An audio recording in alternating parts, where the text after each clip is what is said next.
A quick thank you to all of my patrons, and a special shout out to Lemu and Firebringer Axel for donating $5 a month. Your support is heavily appreciated. Hello everyone, and welcome to yet another unscripted first impressions video for the new Collab event of Fate Requiem. This is just completely impromptu. I haven't planned anything again, but well, you know me, I love my crossover events, and I just want to talk about the new stuff that comes out unscripted, without any thought or process, and well, we're doing this again. I did the same with Case Files last year, so I'm happily gonna do this again with Requiem, and I'll probably do the same once a new crossover event comes out next year as well. So, what this is I'm basically just gonna talk about the new servants and my first impressions on them, maybe talk about my thoughts about them, and just thoughts on the character, art, and stuff in general.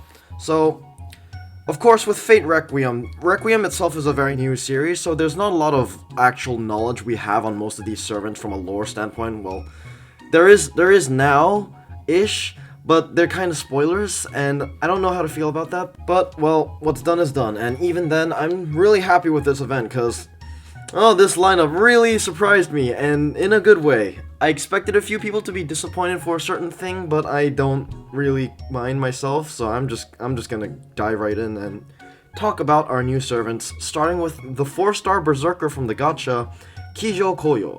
Now, everyone's been memeing about her, like, immediately, because, I mean, she's a T-Rex. And you know what? Fair enough. I think Koyo is a very interesting servant for a Berserker, and definitely reasonable.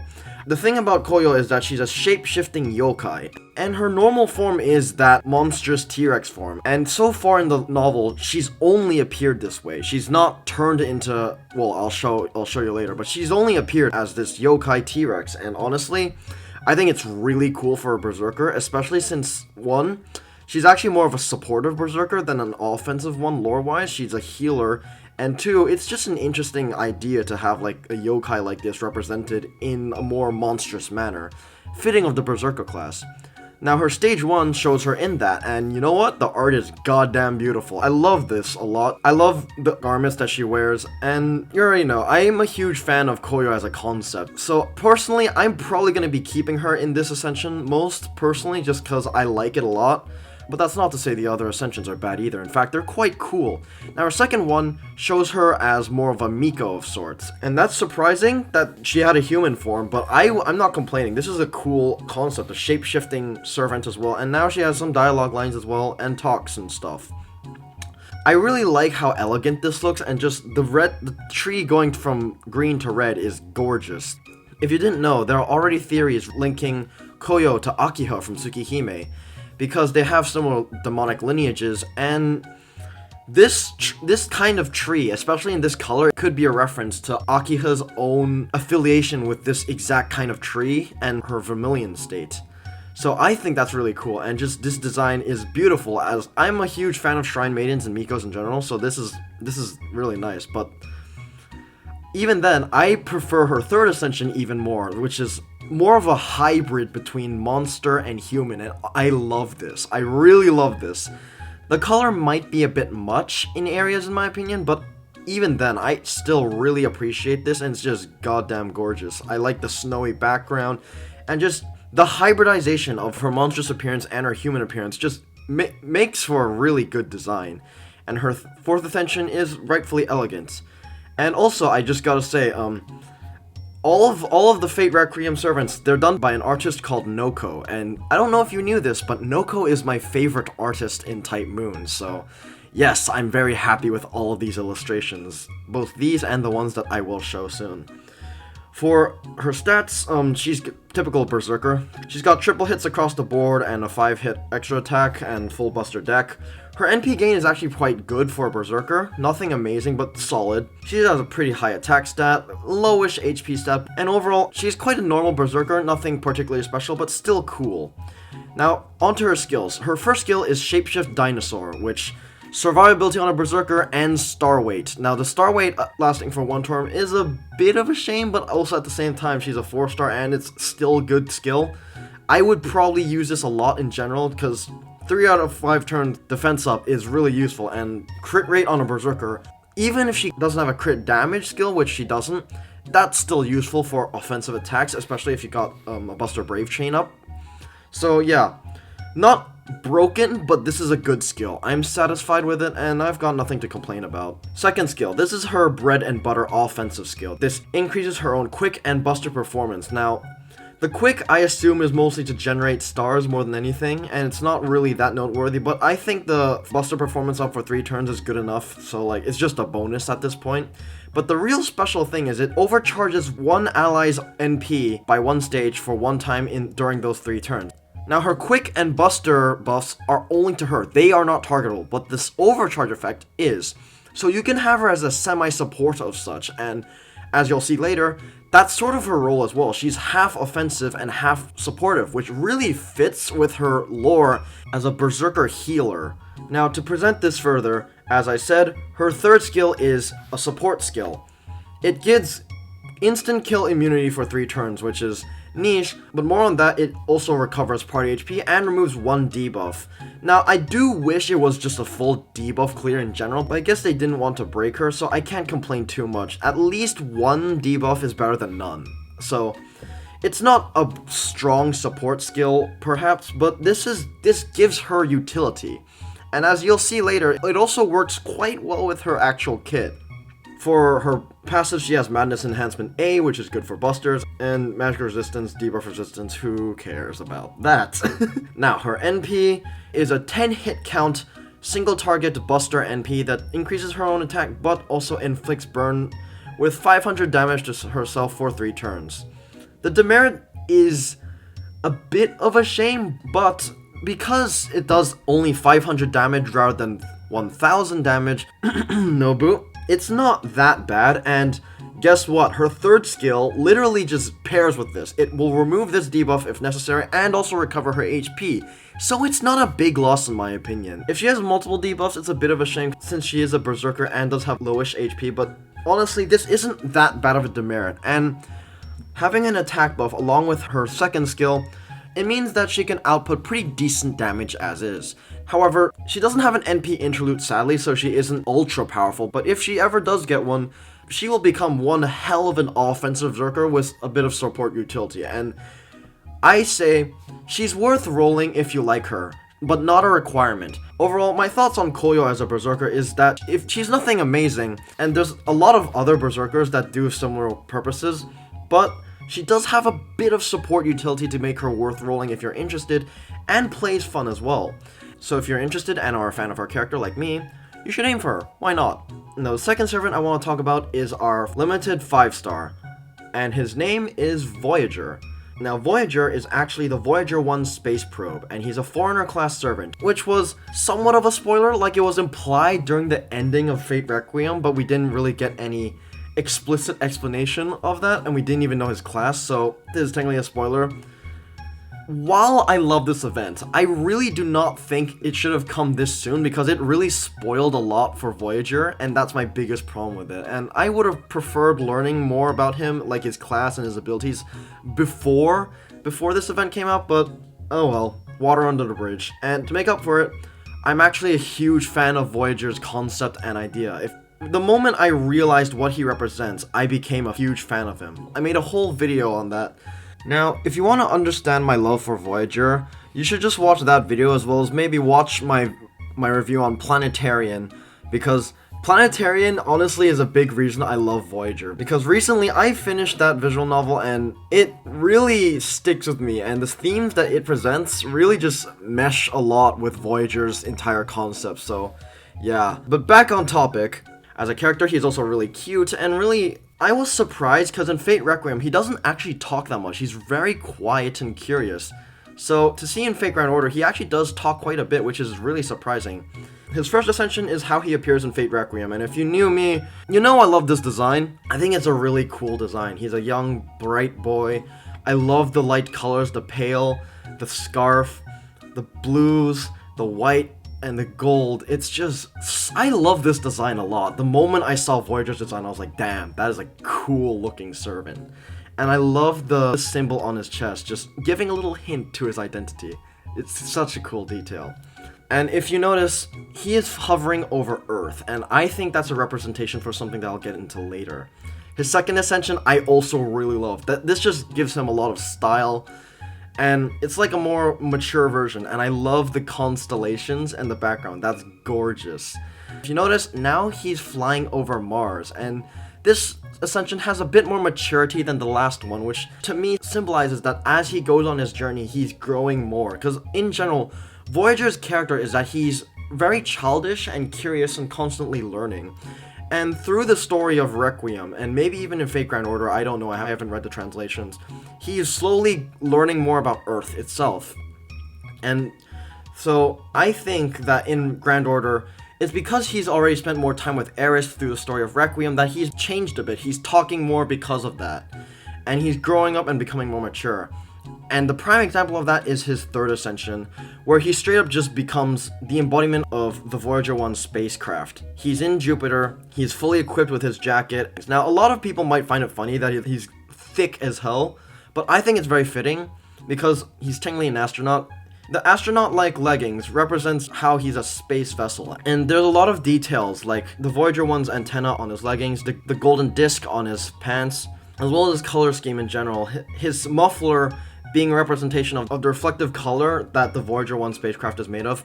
I'm not knowledgeable on these things, so I'm gonna get my facts wrong a lot. A lot of people have pointed that out to me in my last video, that's not a space shuttle, and I'm just like, I don't know, man. I don't care. I have no brain. Either way, I like this ascension a lot, even though it may look a bit goofy. It's also really cute and represents his character very well.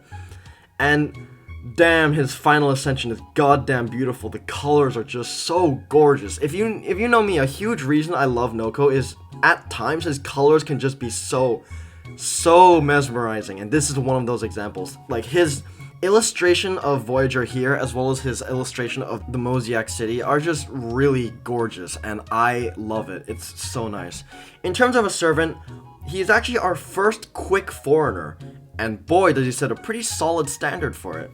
Voyager has extremely low attack, just straight off the bat, but he has high HP to make up for it, and some people might have a problem with this, but I personally don't mind it because his purpose is not to be a burst DPS, but his star absorption is pretty decent, his MP gain is not amazing, but it's okay, so it's not bad. And his deck is QQAAB, with the exact same hit counts as Koyo, and interestingly enough, he has no traits at all. That means he won't get any buffs or debuffs, because he's technically not from Earth's history either, he's a spacecraft.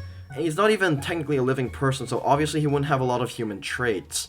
Now, his first skill, Voyage of the Stars, is 50% NP charge, immediately amazing. I love 50% NP charge skills, they're really good. But not only that, he gains 10 critical stars and self-debuff immunity, so that's really nice. Like, this charge was enough to sell me, but the rest is just upgrades it even more. And it fits well, because he is a quick servant, and he does have to crit, so if you need those stars, 10 isn't a lot, but it helps. For a second skill, he has evasion for solid defense, which is good because in my opinion, every servant needs some form of solid defense in order to truly be considered, and Voyager has one, so of course, that's solid. It also comes with his quick buff, which increases his quick performance for 3 turns by 20%, which isn't alone that much, but it also has a 20% quick resist down for 3 turns for 1 enemy, which balances things out for 1 enemy, and honestly, in my opinion, it's fine enough as is. It's quite effective and will do pretty well for that extra damage. Now, for his final skill, he has Blessings from the End of the World Cosmos, which is a targetable star weight, which is pretty solid, even if it's 1 turn. However, the real merit is that it not only increases party critical damage for 3 turns by 30%, but also has critical chance resistance, which is actually a new kind of buff, and it's actually pretty cool. It's basically, I can see this being more useful than crit chance down for an enemy, because debuff resist won't matter here since it's a buff. So, I don't know, I'm quite happy with it. For his passives, they're also really good. Like for any foreigner, he has Existence Outside of the Domain, which gives him 2 critical stars every turn. This is great because he is a quick servant again. It just gives a bit more consistency. He has Independent Navigation, which allows him to have critical damage up and also more arts performance, which is really nice. He also has Contact with Civilization, which increases his own buff removal resistance by 10%, which isn't that amazing, but might as well have it, I don't mind. Now his Noble Phantasm is Pale Blue Dot, which is an AoE quick Noble Phantasm with 5 hits, which means, yes, he is Scotty compatible, But, like, if you ask me, alone he's already pretty solid. If you're free to play or not, Voyager is a servant that can potentially heavily benefit you. He's no Dantes because 1, he lacks an NP interlude, and 2, his buffs and attack aren't nearly as high as Dantes, but he is a very solid option regardless, and I can see him being used in a lot of comps. Now, Pale Blue Dots does do damage to enemies, but it also deals 150% extra damage to sky enemies. Rest in peace, Mao Nobu, again! Like, literally, right after she got her buff, now she's got her niche stolen again! Why? At least this means, though, that Voyager can actually do pretty decent damage against sky enemies, and not only that, but it charges the party NP gauge by 20% and further charges the NP gauge of living human servants, those being demi-servants and some pseudo-servants, basically the servants that are still alive to this day in lore, by another 10%, which is minor, but trust me, that's good. And for overcharge, it increases his own NP damage for 1 turn. Overall, this is a really good Noble Phantasm in my opinion, and all it needs is a damage buff, and it can truly be something insane. And overall, Voyager is actually really good in my opinion. Now, he's definitely not broken. Foreigners aren't exactly the most powerful class with their whole shtick, because they're neutral, and while they are effective against Berserkers, you won't use them over, say, like, actual class advantage. But I will say that in my opinion, I might just say Voyager's the best foreigner we've had so far. At least the one that's going to be proven most useful since he's really effective at farming, which is admittedly not as big of a deal as you may think. However, he doesn't do anything bad, and what he does do, he does quite well. So overall, he has no real weaknesses. The real weakness is maybe his lack of damage, but literally an NP interlude or just a few supports will instantly fix that. Especially since now everyone memes with Scotty, so like, if you pair him with Scotty, he's gonna be like actually insane. On his own, he's a really good servant, and if you really want to do those Scotty memes, he can be boosted just a bit that further. So in my opinion, he is definitely the star of this event and absolutely worth rolling for. And as a person who loves Voyager as a concept, that makes me really happy. And you can bet when he comes to NA, I'm going to be rolling hard for him. Finally, we have our welfare, Eris Utsumi. Now again, just like Gray, if you've been following me on Twitter, if you've been paying attention to what I've talked about with Fate Requiem and my thoughts on this event, you'd know I'm a huge Eris fan, just like Gray was before her. I don't know why they're doing this, but these Collab welfares are actually they're making them out of my favorite characters in each series. Okay, sure, I'll take it, I'm not complaining. Like, a lot of people were disappointed that Galter wasn't added, and I'm just like, but Galter doesn't exactly do much. He's been in like 1 scene, and all he does is just snark. That's it. He doesn't do much. And even then, I didn't expect Eris to be in because she wasn't a servant. She was a human that had special powers, sure, but she didn't fit the bill for a servant. But apparently, that's not the case anymore. And honestly, I'm happy, because I find Eris to be an extremely relatable character in that she feels left out of her own world due to her own exclusions, and tries to find her own pride as an individual through the things that she can do, and honestly, I just find that relatable. She also has a massive interest in history, and honestly, I think it's kind of funny, because she acts as if a normal person came into the Fate franchise. Like, when she sees Blackbeard doing his Blackbeard things, she acts confused and just disappointed, like, oh my god, this is a mockery of your legend, and I love that. I love that. I'm not a historic person, but I adore that. I love her. Eris is just a protagonist I really like, and honestly, in modern days, Type Moon protagonists have been really lacking for me. So Eris just makes me extremely happy because she's one of the few modern Type Moon protagonists that I genuinely really feel for and relate to. And the fact she was made the welfare makes me even more happy because not only do I love her character, but I love her design. And this just makes me so happy. In terms of gameplay, she has pretty high attack, but also low HP, which fair enough. If you haven't noticed, she is a Lancer. And despite being a Lancer, she has 2 arts cards and 2 quick cards. And I hope you can understand where I'm coming with here. She is one of 3 rare AoE Arts Lancers, and I don't know if I'd call her the best, but she'll do the job. Her hit counts are really good, with 4 on Quick, 3 on Arts, 3 on Buster, and 5 on Extras, so she's gonna be genning those stars and gaining pretty solid NP. Her art itself isn't her actual design from the light novel, which I don't know how to feel about, but then again, her whole Lancer deal isn't really a thing from the light novel yet. I don't know if it will be revealed later on, but as a design on its own, I think it's fine. It's a bit revealing in areas. Like, I get people are a fan of fan service, but personally, I like my fan service, like, depending on the actual character. Eris is a more serious character, so I don't know. I just like her normal design a lot more because that just fits her character way more. What I will say is I love the posture and her actual, like, hair and head. Like, the pose is gorgeous. I love that. Like, it just looks really good. Noko is such a good artist. I said it, he's my favorite. Now, for her skills, her first skill is a 2 attack evasion that lasts for 3 turns, as well as a 20 to 30% 3-turn arts buff. I mean, this is good, but not great, and the main reason, in my opinion, is the cooldown. I think this skill should have been 5 turns instead, because it's tied to her arts buff, which itself isn't even that strong to begin with. Like, it's not bad. For 3 turns, this is okay, but I really would have just preferred it if it was 5 turns instead. That would have just made it really worth it, in my opinion. As is, it's good, just not great. Now, our second skill is a nerfed version of Moriarty's first. Instead of piercing Invin, it ignores evasion and increases star absorption for only 1 turn, but it's on a 4-turn cooldown as a result. This is fine. The main draw to this skill, in my opinion, is the star absorption, because Eris is sort of like a hybrid arts crit lancer. And on a 4-turn cooldown, this star weight's gonna be pretty solid. The evasion's more of a bonus, honestly. Her third skill is her Grim Reaper B. Now, if you know Eris, she is designated as the Grim Reaper. She hunts servants and has the ability to interfere with their saint graphs. She is one of the few individuals in Type Moon that can just go up to a servant and literally kill them, not because she's powerful, but because she has a counter. And this is pretty much the embodiment of that skill, I'd assume. It increases her own insta-kill success rate for 3 turns, which, big Nitocris energy. It even has the same percentage. At level 1 is 50% and at level 10 is 100%. So if you want to do those instant death things, I guess you can use this, but honestly, the better part of the skill is her critical damage skill, which ties into her second skill, which is the star weight. It increases her own critical damage for 3 turns, but not by a lot, just 30%, which is fine. I wish it was 50%, personally. Like, if it was 50% instead, it would just be way better. But, well, what can you do?